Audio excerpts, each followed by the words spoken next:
আমাদের দক্ষিণ ভারতে যেরকম আসতে চলেছে ঘূর্ণিঝড় ফেঙ্গাল, সেরকমই কিন্তু আমাদের বাংলার দিকেও একটি ভারী নিম্নচাপ ধেয়ে আসতে পারে এবং ঘূর্ণিঝড় তৈরি হতে পারে। এইরকম একটা পরিস্থিতিতে আমরা কিন্তু দাঁড়িয়ে রয়েছি। তাই আপনাদের জন্য আপডেট নিয়ে চলে এলাম। বিশেষত 21 তারিখ কীরকম যাবে, আগামী দিনগুলো কেমন থাকবে, এছাড়া এই ঘূর্ণিঝড় ফেঙ্গাল তার পরিস্থিতি কী হতে পারে, দুটো আমরা মডেল থেকেই দেখব।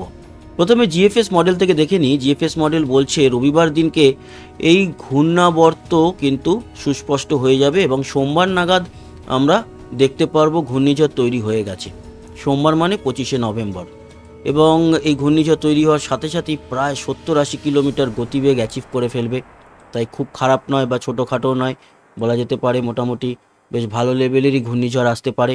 এবং বুধবার নাগাদ আমরা দেখছি দক্ষিণ ভারতের কাছে থাকবে। বৃহস্পতিবার নাগাদ সেটি কিন্তু মধ্য বঙ্গোপসাগরে। ক্রমাগত আমরা বেশ কিছুটা বদল দেখতে পাচ্ছি এই ঘূর্ণাবর্ত থেকে তৈরি হওয়া ঘূর্ণিঝড়ের, যে নামটি ফেঙ্গাল। এবং আরও একটা জিনিস আপনারা দেখুন, সকালের আপডেটে দেখছিলাম কোথায় যাচ্ছিল, এদিকে নেলোরের কাছে, চেন্নাইয়ের উত্তরে। এখন কিন্তু দেখতে পাচ্ছি শুক্রবার সেটি মধ্য বঙ্গোপসাগরে। এবার বলুন, আমাদের পশ্চিমবঙ্গের দিকেও কিন্তু এগোচ্ছে আস্তে আস্তে, সেই পরিস্থিতি তৈরি হচ্ছে। আপনাদেরকে এই বিষয় নিয়ে আলোচনা করব এবং অবশ্যই ওড়িশার দিকেও এই ঘূর্ণিঝড়ের প্রভাব বেশ ভালো রকম পড়তে পারে। তো বন্ধুরা, আমরা এই জিএফএস মডেল কি বলল সেটা তো দেখলাম। এবার আসি ইসিএমডব্লিউএফ। দেখুন, ইসিএমডব্লিউএফ মডেলও বলছে একটা ঘূর্ণিঝড় তৈরির প্রবল সম্ভাবনা তৈরি হচ্ছে বঙ্গোপসাগরে।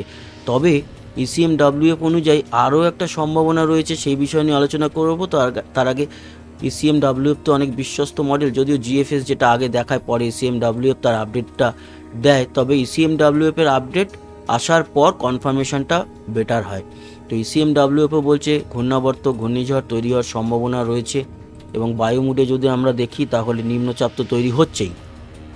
পরবর্তী শুক্রবার যদি দেখি, সেইখানে গিয়ে দেখুন একটা পরিস্থিতি বদল হচ্ছে। কোথায়? এই তো দক্ষিণ ভারতে একটা ঘূর্ণাবর্ত বা নিম্নচাপ সেটা তো প্রবেশ করছে, তার সাথে সাথে আমাদের বেঙ্গল জোনে মানে উত্তর বঙ্গোপসাগরের কাছে ঘূর্ণাবর্ত তৈরি হচ্ছে। শুক্রবার দিন হচ্ছে গিয়ে 28 তারিখ নাগাদ উত্তর বঙ্গোপসাগরে ঘূর্ণাবর্ত, এবং সেখানেও কিন্তু একটি ভারী নিম্নচাপের দেখা আমরা পাচ্ছি। এই যে এই নিম্নচাপটি কিভাবে আসছে আপনাদের দেখাই। দেখুন, এখনও হাতে টাইম আছে, আজকে হচ্ছে 20 তারিখ, 8 দিন বাদের আপডেট বলছি। তবুও আপনারা জেনে রাখুন, আগে থেকে জেনে রাখলে সুবিধা হবে। আগামী রবি, সোমবার বা মঙ্গলবার পর্যন্ত কিছু দেখতে পাচ্ছি না, কিন্তু এই যে ঘূর্ণাবর্ত যেটা বঙ্গোপসাগরে তৈরি হচ্ছে, যার থেকে ঘূর্ণিঝড় ফেঙ্গাল তৈরি হওয়ার সম্ভাবনা প্রবল, সেই ঘূর্ণাবর্তে খানিকটা ভাঙন ধরবে। ভেঙে, মানে ইসিএমডব্লিউএফ সেরকমই বলছে, ভেঙে একটা পার্ট যেরকম যাবে এই ভারী মেঘের আমাদের দক্ষিণ ভারতে, সেরকমই বেশ খানিকটা পার্ট চলে আসবে আমাদের বেঙ্গল জোনে। দেখুন, এই যে বেঙ্গল জোনে আসার পর সেই পার্টটা আবার ভালোভাবে দানা বাঁধছে। দানা বেঁধে একটা ভারী নিম্নচাপ তৈরি হবে এবং সেই নিম্নচাপ কিন্তু বেঙ্গল জোনের কাছাকাছি অবস্থান করে আমরা হয়তো দেখতে পাচ্ছি সেন্ট মার্টিন, টেকনাফ, সেদিকে এই নিম্নচাপ এবং ঘূর্ণিঝড়ও হতে পারে। এই যে প্রবল নিম্নচাপ সেটা প্রবেশ করছে ভারী বৃষ্টি নিয়ে, কিন্তু সময় এখনও বাকি আছে। কেন? তার কারণ এই যে ভাঙা শুরু হবে তখন এর গতিপথ আরও সুস্পষ্ট হবে। এখন তো সবে ঘূর্ণাবর্ত জাস্ট মোচড় মারতে শুরু করেছে, এই যে মোচড় মারতে শুরু করেছে। এরপর তো পরিস্থিতির বদল ঘটবে। তাই আমাদের রেগুলার আপডেট আমরা আপনাদের জন্য নিয়ে আসব এবং আপনারা দেখতেই পাবেন পরিস্থিতিটা কিভাবে বদলাচ্ছে। তবে দক্ষিণ ভারত এবং আমাদের বাংলার দিকে এই নিম্নচাপ আসার প্রবল সম্ভাবনা, সেটাই আপনারা দেখতে পেলেন। আর এই নিম্নচাপ একটু বাদিকে ঘুরে গেলেই কিন্তু আমাদের দক্ষিণবঙ্গ এবং বাংলাদেশের দক্ষিণ এর আওতায় পড়ে যাবে। আর এই নিম্নচাপটি হলে ভারী থেকে অতি ভারী বৃষ্টি হবে, তার সাথে ঝোড়ো হাওয়া প্রায় 40-50 কিলোমিটার গতিবেগে। যদিও এখনও সময় আছে, গতিপথ পরিবর্তন হতে পারে, ঘূর্ণিঝড় হতে পারে, পরিস্থিতি কিন্তু অন্যরকম দিকে যাচ্ছে, সেটা আমরা দেখে নিলাম। এবং ইসিএমডব্লিউএফ এই পরিস্থিতি বলছে, সেটা অনেকটাই বিশ্বস্ত। তার জন্যই বললাম যে এটা একটা পরিস্থিতি, বিরাট বদল আসতে চলেছে।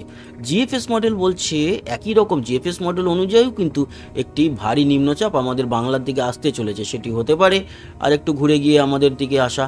আর না হলে মায়ানমার বা বাংলাদেশে যে চট্টগ্রাম বিভাগ রয়েছে সেদিকেও যেতে পারে। দেরি আছে, 28 তারিখ, এখনও 8 দিন মাঝে আছে। তার আগেই পরিস্থিতি তৈরি হওয়ার একটা আভাস আমরা কিন্তু আপনাদের দিয়ে দিলাম, এবং অবশ্যই ঘূর্ণিঝড় তৈরি হচ্ছে সেরকম তো জিএফএস মডেল বলেছে, আপনাদের জানিয়ে দিয়েছি। এই ছিল মূল আলোচনা। আপাতত কয়েকদিন বৃষ্টি খুব একটা কিছু নেই, খুব একটা কেন, বৃষ্টি আমাদের বেঙ্গল জোনে নেই, কিন্তু এই পরিস্থিতির জন্য আমাদের বেঙ্গল জোনে বড় রকম পরিবর্তন আসতে পারে।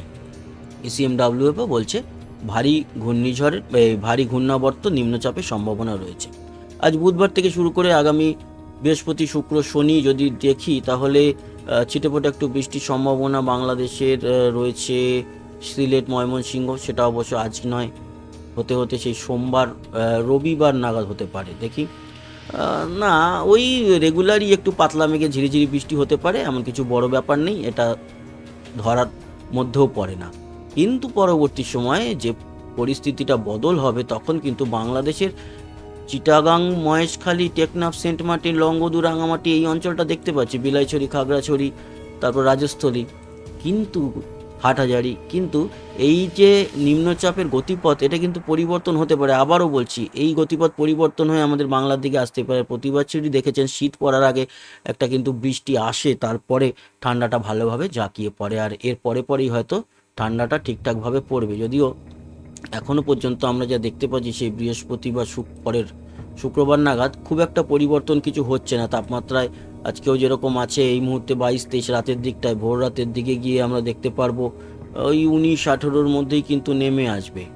খুব একটা বড় পরিস্থিতি কিছু চেঞ্জ হচ্ছে না বেঙ্গল জোনে বা আমাদের পশ্চিমবঙ্গ, বাংলাদেশে 17-18-র মধ্যে থাকবে, ত্রিপুরাও কিন্তু থাকবে মোটামুটি 16-17-র মধ্যে, গুয়াহাটিতেও 17, এই পরিস্থিতি থাকবে। আপাতত পরিবর্তন হচ্ছে না, তবে দুপুরবেলার দিকটায় একটু গরম থাকবে, মানে খুব যে গরম তা নয়, 29-30-এর মতো, 29-29ই হায়েস্ট দেখতে পাচ্ছি। তারপর বাঁকুড়া আবার 28, পুরুলিয়া 27, বা আমাদের উত্তরবঙ্গে 27-এর মতোই দেখছি।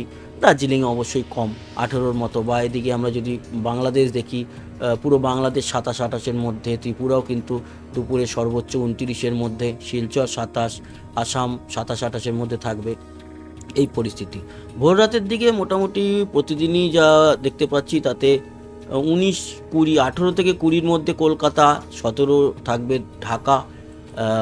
খুব একটা বদল কিন্তু হচ্ছে না, 2 ডিগ্রি 1 ডিগ্রি রেগুলারই কমবে বাড়বে, এরকমটা চলতে থাকবে।